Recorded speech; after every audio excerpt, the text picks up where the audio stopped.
Students, please be seated.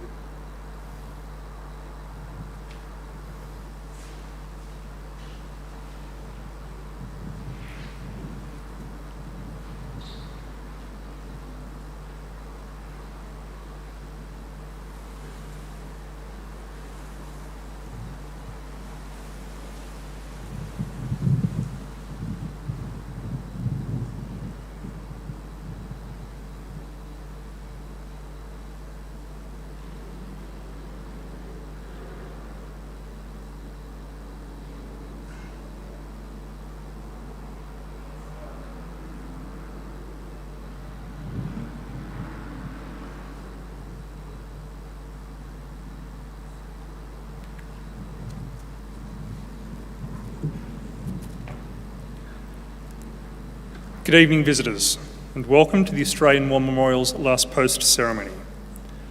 My name is Gerard Pratt, and joining us today from the Australian Army is Colonel Frank Colley. We welcome the veterans who have served, those that are still serving, and the families that love and support them. The live stream of this ceremony is made possible by the Returned and Services League of Australia and the RSL and Services Clubs Association. We welcome members who are watching the broadcast of this ceremony across Australia.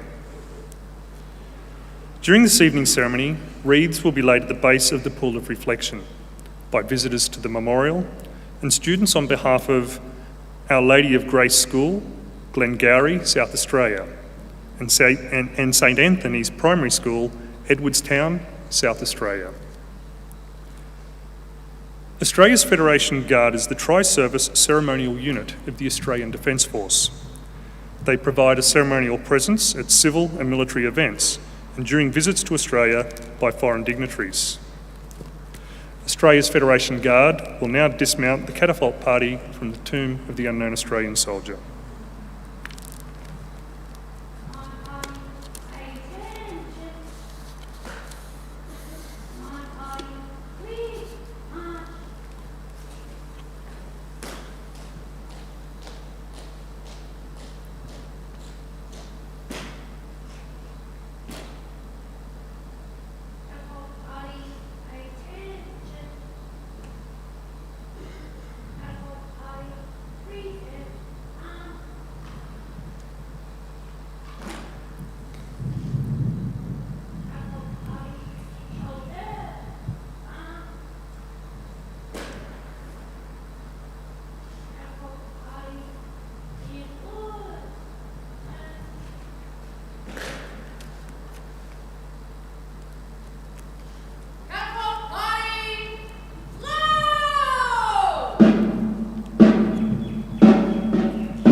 If able, please stand and join in singing the national anthem. Catapult party, attention! Catapult party, present up!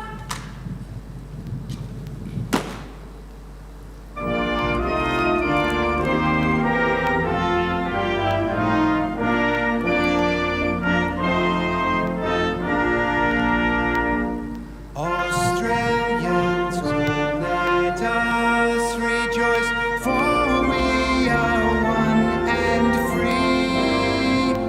With golden soil and wealth for toil, our home is good by sea.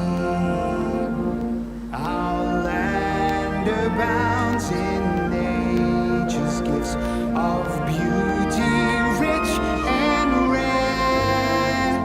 In history's page, let every stage advance Australia fair. Enjoy from strange land, let us sing. Advance Australia fair. Catapult party, shoulder up! Catapult party, order up! If able, please be seated.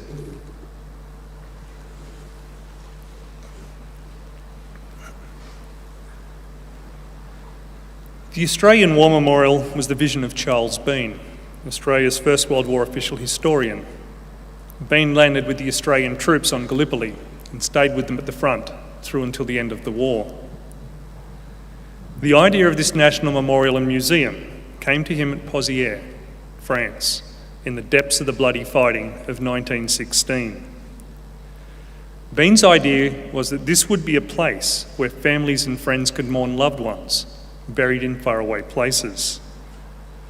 It would also be a place that could help all Australians understand what these men and women had endured and what they had done for us. Bean's vision, to which we remain true, is best expressed as inscribed in the entrance to the memorial's galleries. Here is their spirit, in the heart of the land they loved, and here we guard the record which they themselves made. Tonight, we will read the story behind just one of those on the Roll of Honour, which lists the names of more than 103,000 men and women who have given their lives for us in war and on operations for more than a century. But first, we present a lament, Flowers of the Forest. Wreaths or floral tributes will now be laid at the base of the pool of reflection.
Today, we remember and pay tribute to Second Lieutenant James Monteagle Brown.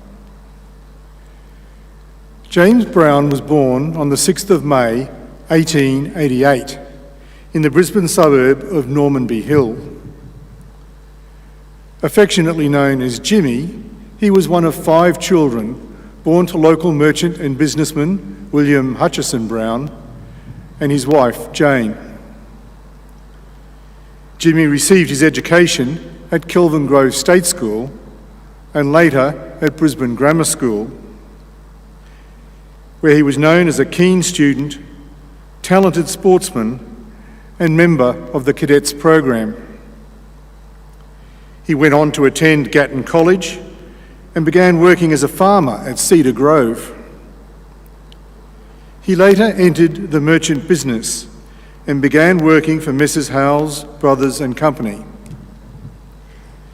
At the outbreak of the First World War in 1914, he was managing the Warwick produce store for local merchants J. Jackson and Company. Jimmy Brown enlisted in the Australian Imperial Force on the 2nd of August 1915. He was assigned to the 9th Reinforcements of the 25th Battalion and commenced a short period of training in Australia. Brown rose quickly through the ranks, first being promoted to sergeant, then quartermaster sergeant, before applying for a commission in the AIF. His commission was granted on the 17th of December 1915, and he was appointed second lieutenant.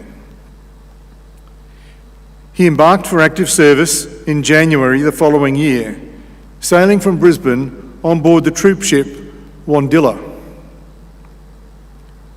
After several weeks at sea, Second Lieutenant Brown arrived in Egypt, where he joined other new recruits and veterans of the recently abandoned Gallipoli campaign. He remained there until March, when he embarked for the Western Front. He arrived in the French city of Marseille after a week-long voyage and was immediately sent north to the French and Belgian border. Over the weeks that followed, Brown's unit undertook periods of training behind the lines, as well as short stints of duty in the trenches. In July, the 25th Battalion was sent south to the Somme Valley to take part in the advance on German positions around the French village of Pozières.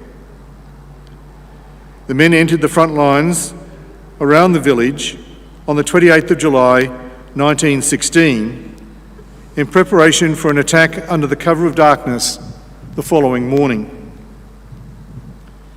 They began their advance just after midnight on the 29th, tasked with taking 2 lines of German trenches on the Pozières Ridge. In 5 waves, the men of the 25th jumped the parapets, coming under murderous machine gun fire from enemy lines. As they pressed forward, Brown and his men were hit by the enemy's artillery, as well as fire from mortars as they reached their first objective. By the time they made the second trench, the battalion was outnumbered and the men were forced to dig in for cover.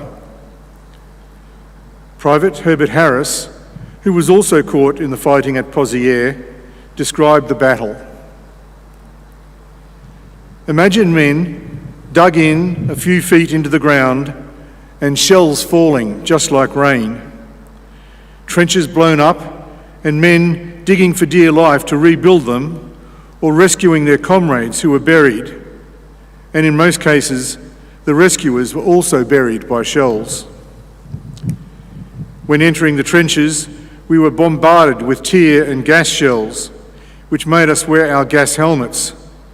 It is almost impossible to see and hard to breathe. I have heard officers and men say that the landing and the Lone Pine battle at Gallipoli were a picnic compared to this last fight. Shortly after, the battalion received orders to retreat to its own lines. By the following morning, the 25th Battalion had suffered some 340 casualties. Among the dead was 2nd Lieutenant James Monteagle Brown. One of his comrades, Lieutenant Harrison, recounted the last time he saw Brown.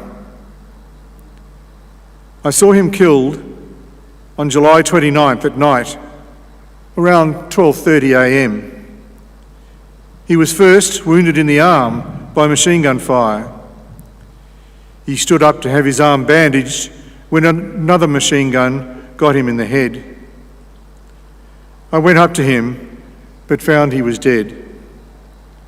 This was against the German wire at Pozieres. We were driven back that night, and Germans came over the ground and heavy bombardment opened up. As far as I know, his body was not brought in. Brown's remains were later recovered from the battlefield and reburied nearby. Today, he lies in the Courcelette Military Cemetery. Friends and colleagues in Brisbane later said of him, "We knew when he went that he would do his best and his duty. He had done so and laid down his life. In him, we have lost a personal friend and a young man of bright promise, which he sacrificed gladly. In him was the spirit that permeates the whole of our race, and the state is poorer by the loss of such a life." 2nd Lieutenant Jimmy Brown was 28 years old. His name is listed on the Roll of Honour on my right, among almost 62,000 Australians who died while serving in the First World War. His photograph is displayed today beside the pool of reflection. This is but one of the many stories of service and sacrifice told here at the Australian War Memorial. We now remember 2nd Lieutenant James Monteagle Brown, who gave his life for us, for our freedoms, and in the hope of a better world.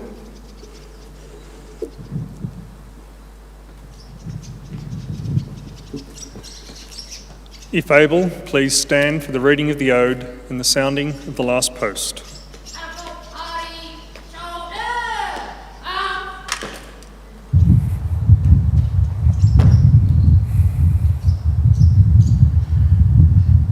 They shall grow not old, as we that are left grow old. Age shall not weary them, nor the years condemn. At the going down of the sun, and in the morning, we will remember them. We will remember them. Catapult party, present up!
lest we forget. Lest we forget.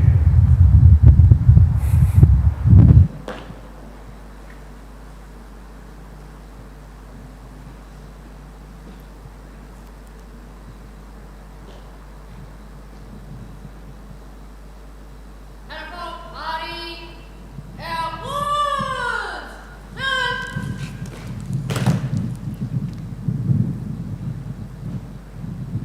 Catapult party, wing! March!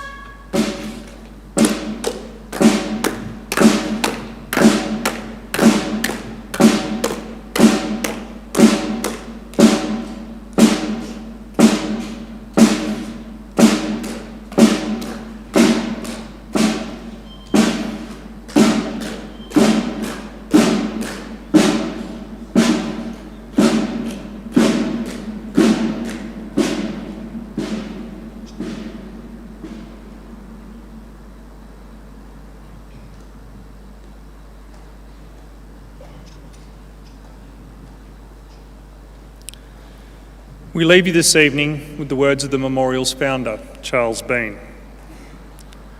Many a man lying out there at Pozieres or in the low scrub at Gallipoli, with his poor, tired senses barely working through the fever of his brain, has thought in his last moments, well, it's over.